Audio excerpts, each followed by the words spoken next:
Bapak Ibu Saudara, saya tinggal di rumah yang dekat pasar. Jadi setiap pagi itu rame gitu. Mobil parkir, motor parkir, dan terutama juga banyak orang-orang lalu lalang. Karena memang mau ke pasar ya. Kan pagi-pagi memang ke pasar, 1 pagi biasanya. Nah, tentunya saya ketemu banyak orang kalau saya mau berangkat ke gereja. Atau saya mau kemana, ngantar sekolah, saya pasti ketemu banyak orang. Tapi anehnya ada satu orang ibu yang selalu saya ingat dimanapun ketemu dia. Kalau saya berangkat ke pasar, ke gereja lewat pasar, saya lihat, ini ibu yang kemarin itu. Beberapa hari kemudian saya pulang dari gereja, lewat di depan Superindo, ibu yang kemarin ini. Bukan, ibu saya ini kerja.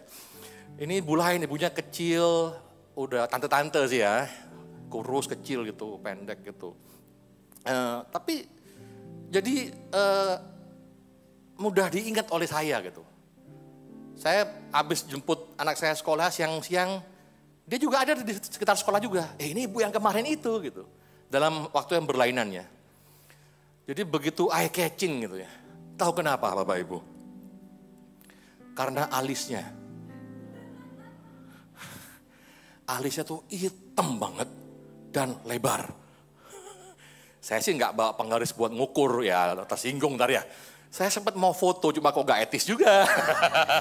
Kan tiba-tiba, tunggu ya, nggak enak juga. Tapi itu membuat saya jadi gampang ingat sama ibu ini. Dimanapun ketemu dia, nggak usah di pasar ya, selalu, oh ini ibu itu. Gitu. Ibu itu gitu. Yang saya renungkan adalah, pasti saat itu ibu keluar rumah, mau ke pasar, dia pasti ngaca dong. Betul gak sih? Dia ngaca ya. Kurang tebel. Pensilnya habis, spidol snowman ya. Gitu ya. Udah hitam nih, kurang lebar. Ambil penggaris, 2,5 cm. Wah set gitu ya. Lalu dia bilang di kaca, sempurna. Baru keluar dia, AC gitu ya. Ke pasar dengan PD, dengan wajah terangkat. Ya. Saya pede dengan alis saya yang menonjol.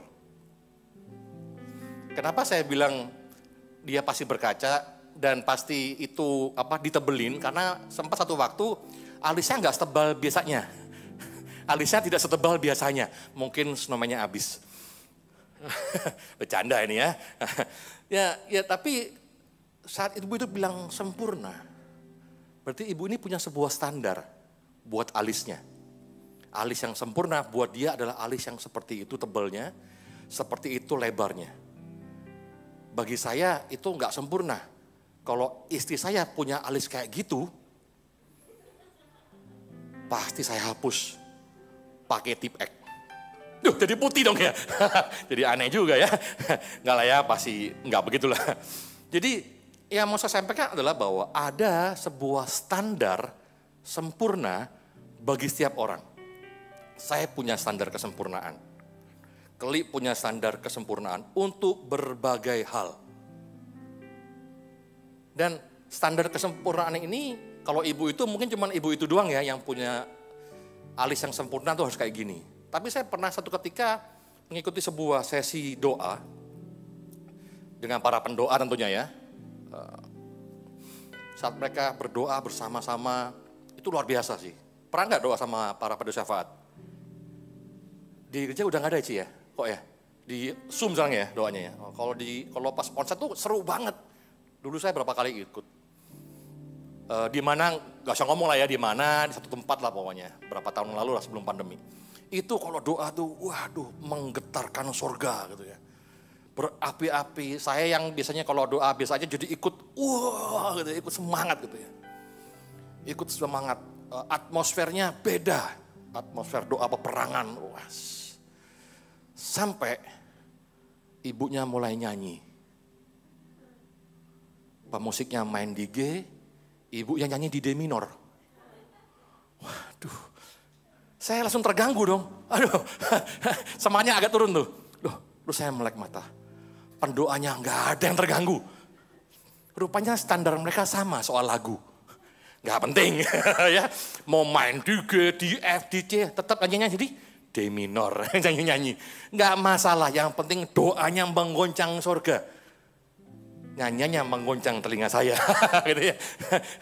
Tapi ada orang-orang yang punya standar yang sama.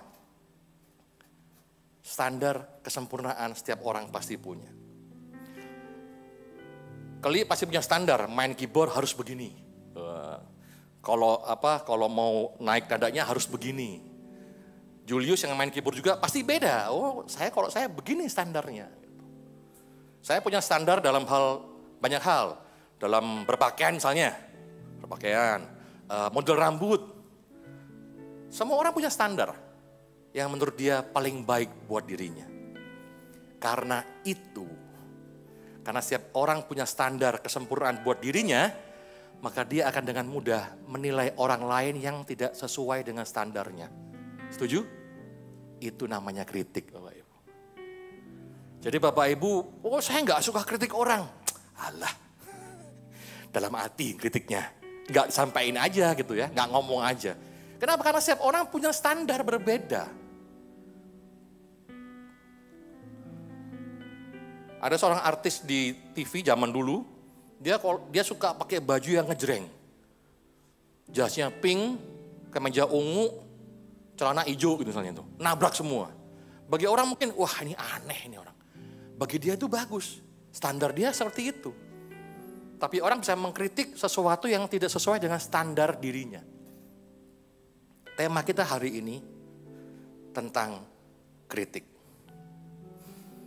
Kita bisa mengkritik, ini menarik, ini enggak. Ini bagus, ini jelek. Ini keren, itu enggak keren.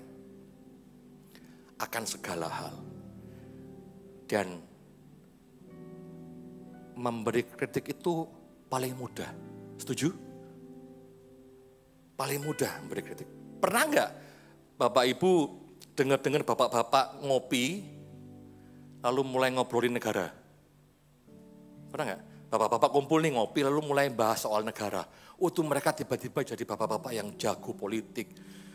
Ahli tata negara. Ya, mengkritisi gubernurnya, mengkritisi presidennya, mengkritisi menterinya, enggak ada yang benar, semua yang benar bapak-bapak itu. Kok saya tahu? Karena saya termasuk bapak-bapak itu ya.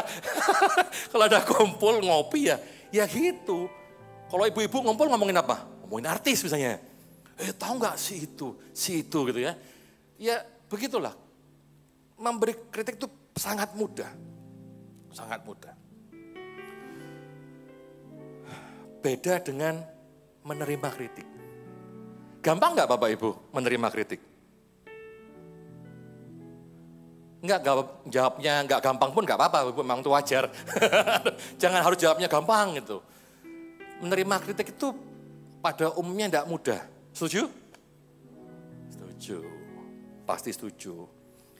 Pada umumnya setiap manusia pasti tidak mudah menerima kritik. Tapi sangat mudah memberi kritik. Nah, tema kita bulan ini ada yang ingat apa? Terus maju. Terus maju. Karena tadi kita tahu bahwa setiap orang punya standar. Saya punya standar, Bapak Ibu punya standar. Karena standar kita itu kita dengan mudah mengkritik orang lain. Berarti kita semua akan terima kritikan dari orang lain. Dan kalau kita nggak bisa menanggapi, menerima kritik itu dengan baik, kita nggak bisa terus maju dalam rencana Tuhan. Yang mengerti katakan amin. Iya kan? Mesti belajar cara menanggapi kritik kayak apa.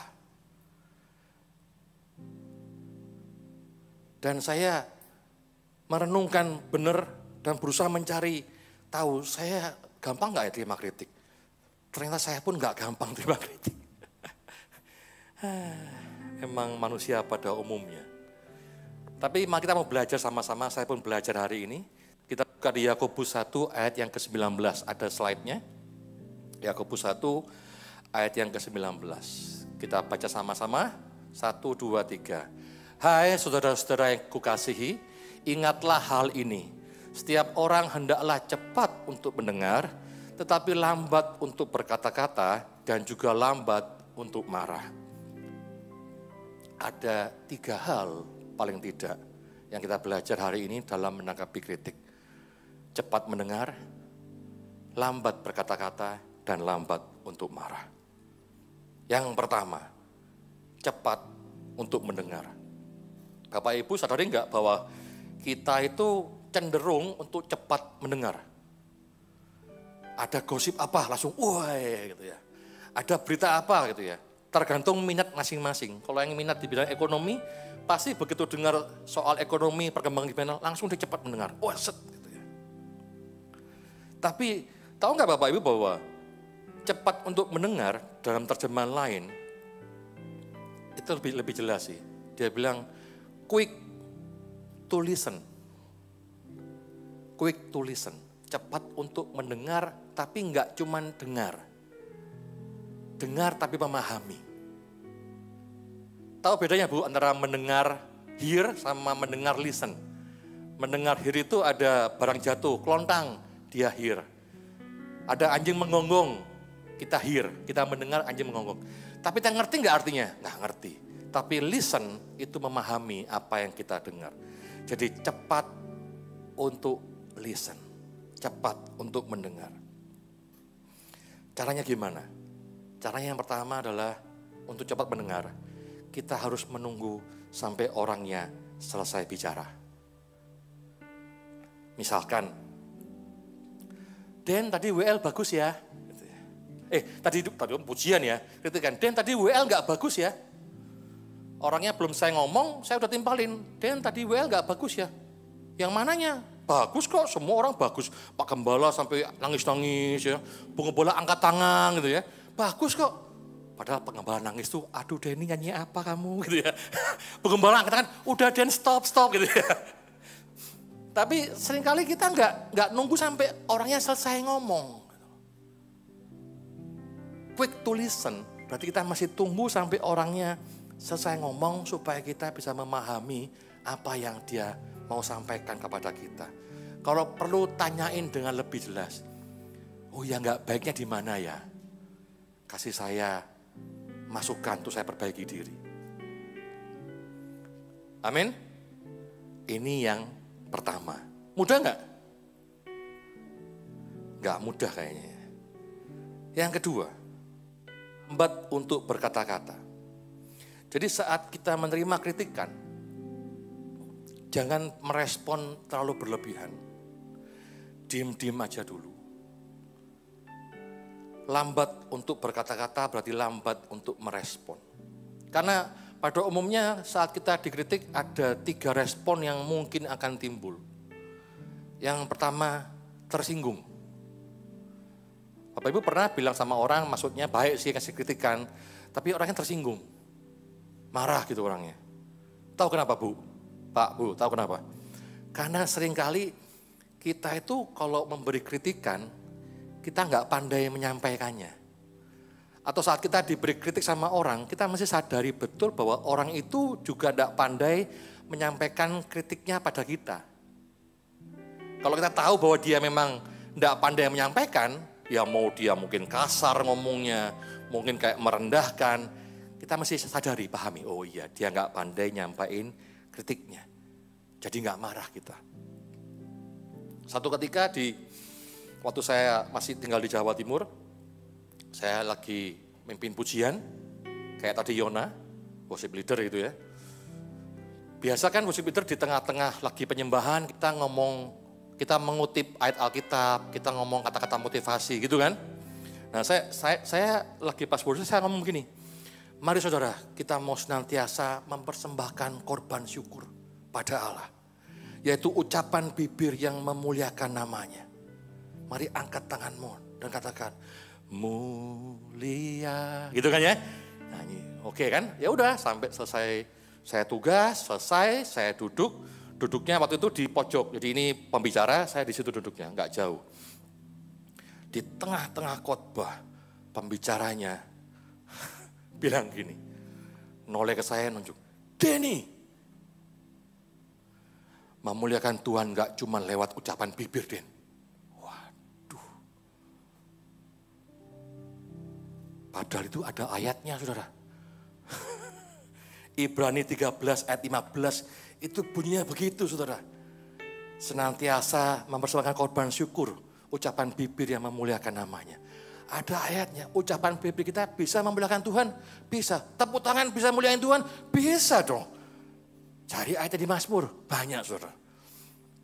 Saya ditembak begitu di mimbar, lagi ibadah depan jemaat, banyak saudara.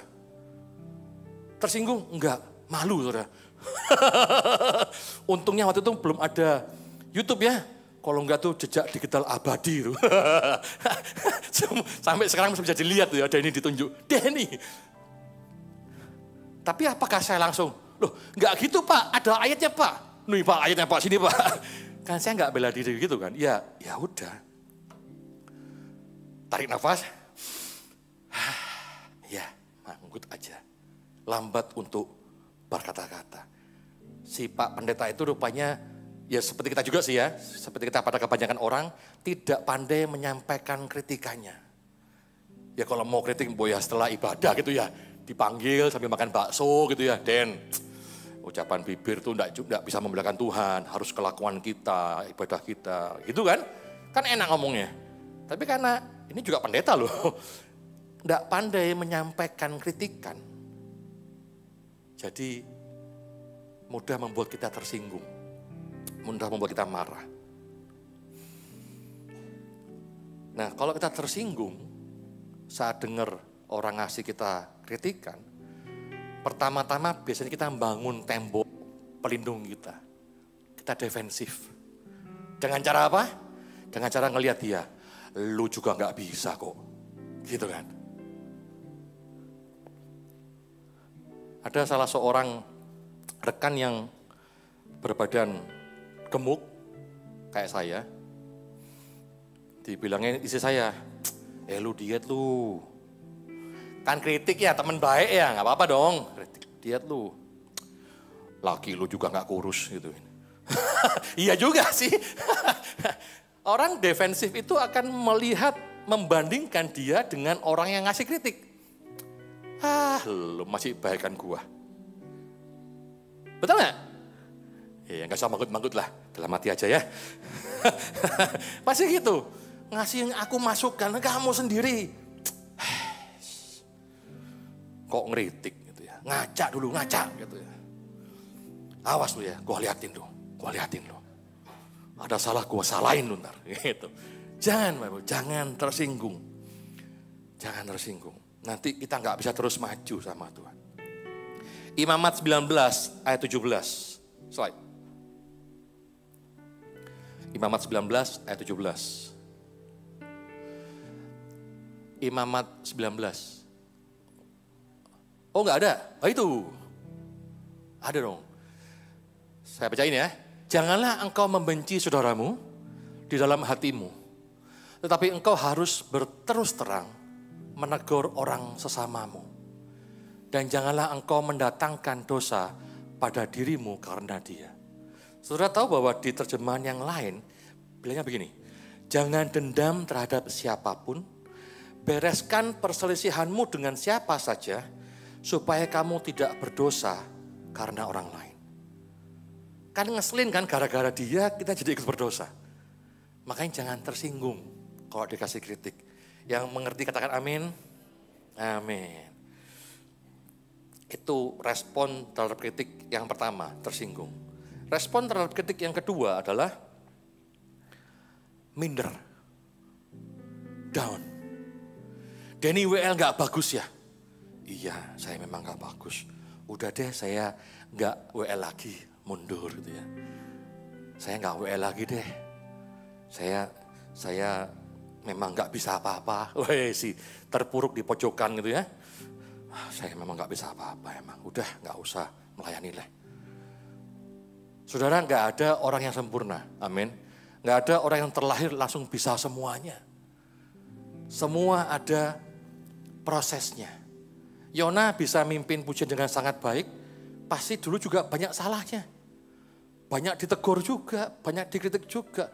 Keli bisa jago main keyboard, saudara gak tahu dulu dimarah-marahin sama guru keyboardnya. Iya bro? Oh enggak ya? Langsung jago ya? Langsung gitu ya. Semua orang gak sempurna Bapak Ibu.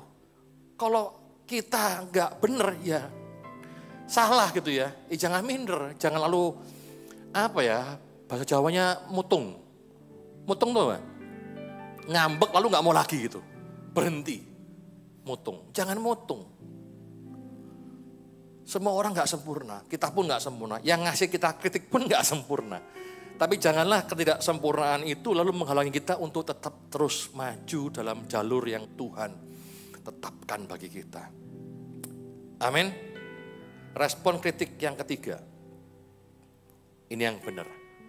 Dicerna.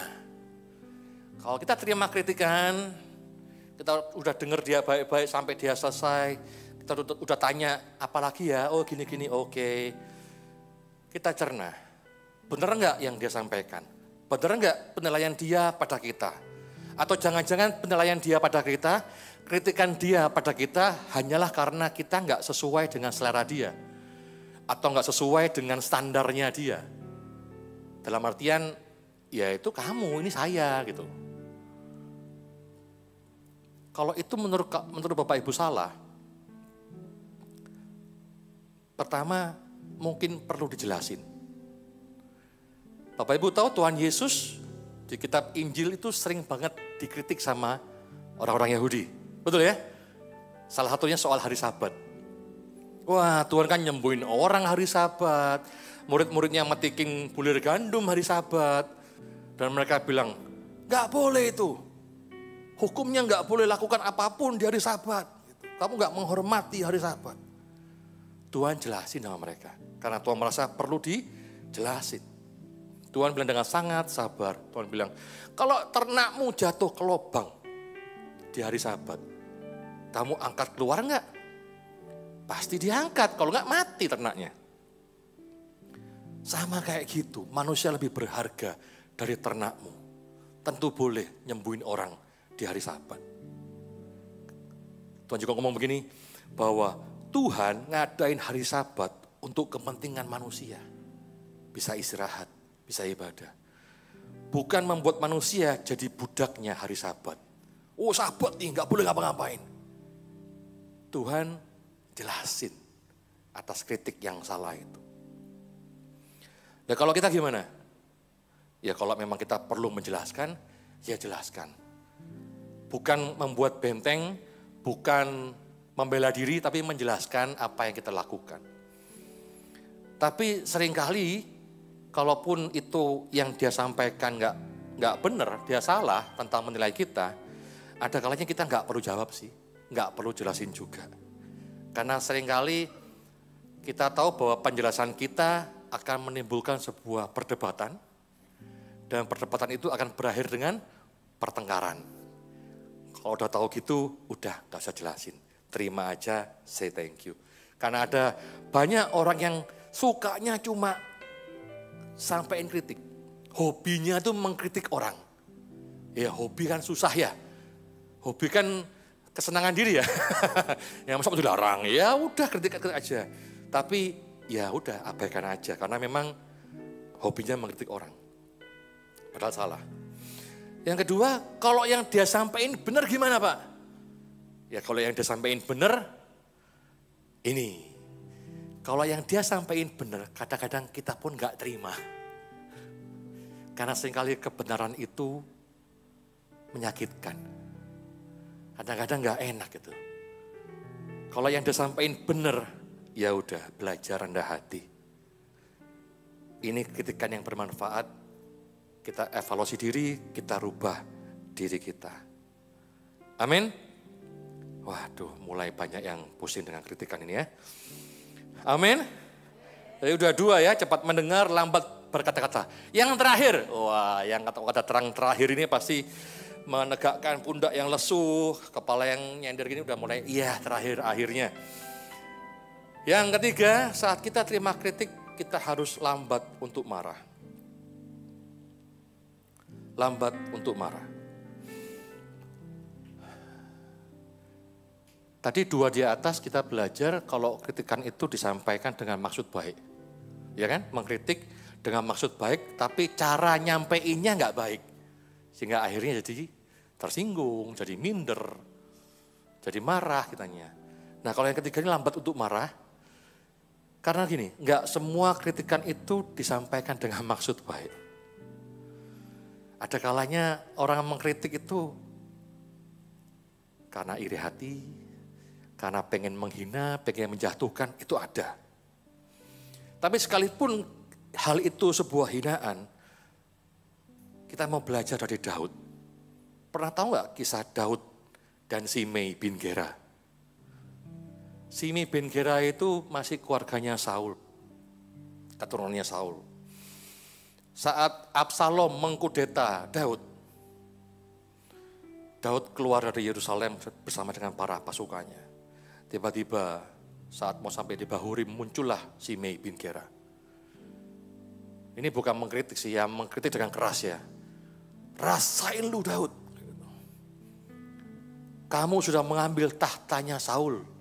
Kan kalau raja itu kan pasti keturunannya yang nyambung kan, Saul, Yonatan, ntar siapa jadi raja. Kamu sudah mengambil tahtanya Saul. Rasain sekarang Absalom ambil tahtamu. Dan gak cuma ngomong gitu, dia juga memaki-maki, mengutuk-utuk Daud sambil lemparin batu. Daud yang lagi sedih karena anaknya mengkudeta dirinya, dia pergi dari istananya, pasti gampang tersinggung. No? Bahkan anak buahnya Daud, Abisai, anak Seruya, emosi. Dia bilang, raja, tak penggal ya kepalanya orang itu ya, kurang ajar itu. Tahu gak Daud bilang apa?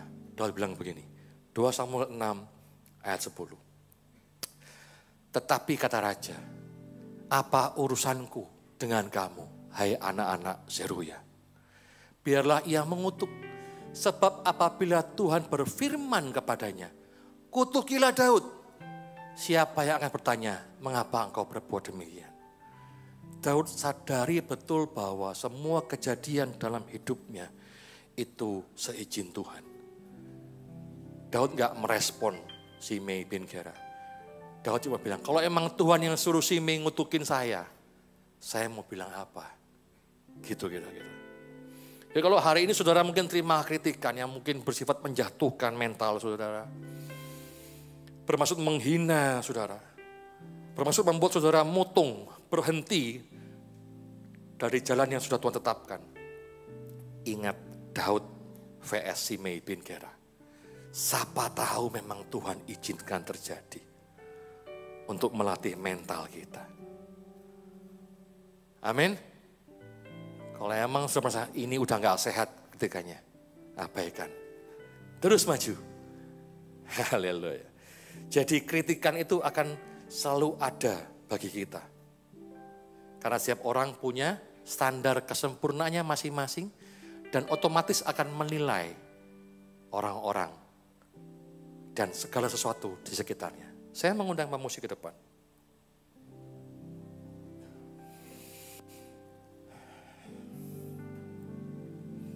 Jadi karena kritik itu selalu ada bagi kita,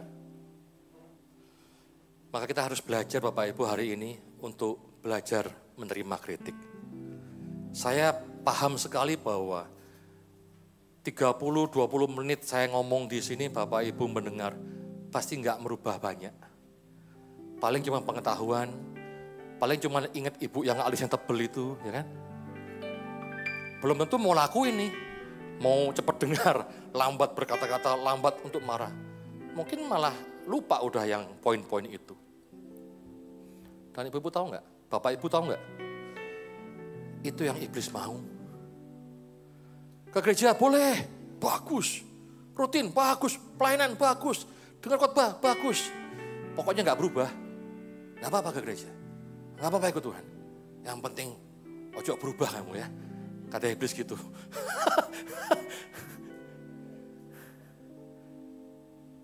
Mari berubah, amin. Mau menerima kritikan. Karena pasti datang pada kita. Pasti kita terima. Dan ingatlah yang terakhir ya, ingatlah bahwa tidak ada orang yang sempurna. Saya nggak sempurna, Bapak Ibu nggak sempurna, Keli apalagi ya. Nggak ada yang sempurna, bercanda bro. Nggak ada yang sempurna. Jadi kalau dikritik, puji Tuhan, terima kasih. Ada yang mau kepo, ngasih kita masukan kan baik. Berarti kan dia perhatiin kita dong. Oh, si Denny ini tambah gendut ini. Urusan gitu ya. Diperhatiin kan seneng dong. Daripada dicuekin. Diperhatiin. Terima dengan baik. Cepat mendengar, lambat berkata-kata, lambat untuk marah. Kita nggak sempurna, tapi kita mau bertumbuh sempurna sampai seperti Yesus. Amin.